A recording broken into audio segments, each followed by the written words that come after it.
Hi, John. Hi. How are you? Paris? Paris is always a beautiful city to visit. Yeah, Paris is beautiful. So, John, in that regard, I know that here and in London there are many prime of prime liquidity providers. Could you please explain us what does mean prime of prime? Because many liquidity providers they use this term, but the brokers they can't figure out what does it mean. Could you please elaborate on this? Actually, it's a key component of a business when you face an institution of this caliber. So the prime of prime is essentially a business that has a relationship with a tier one bank typically, and that tier one bank facilitates liquidity to them, and then they distribute that liquidity to many of their clients. The prime of prime in essence is typically aggregated liquidity, which means they already have the relationships with multiple tier one banks and non-bank entities, which effectively will give you some of the most compressed pricing in the industry. When you have a prime of prime, you already have a diversification risk.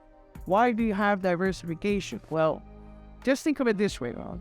When you have a relationship with 10 guys and somebody is no longer in business for whatever reason, or you end the relationship, you'll still mitigate risk among 9 other counterparties.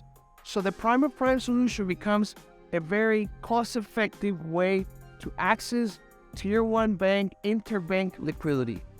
It is perhaps a term that is misinterpreted nowadays, but remains fundamentally one of those industries where a business comes well capitalized, establish that relationship with the PB, and then distributes that type of liquidity that we all see.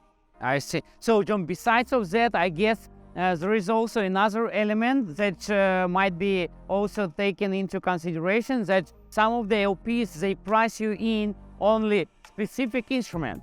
For example, there are some market makers, they focus only on the equity CFD or indices equity CFD or only FX. And basically, for me as a broker, if I deal with such liquidity provider, essentially I have access only to one particular type of asset, right? And I can use prime of prime in order to increase my capital efficiency. As you said, I can deploy my capital only with one single liquidity provider. At the same time, I can have access to all these potential type of assets like FX, indices, crypto CD, and so on. So that's also key, I guess, right? For any business, capital efficiency is a key component. The capital efficiency by facing one particular prime of prime is that, as you said, you don't need to place collateral with all these relationships, rather with one.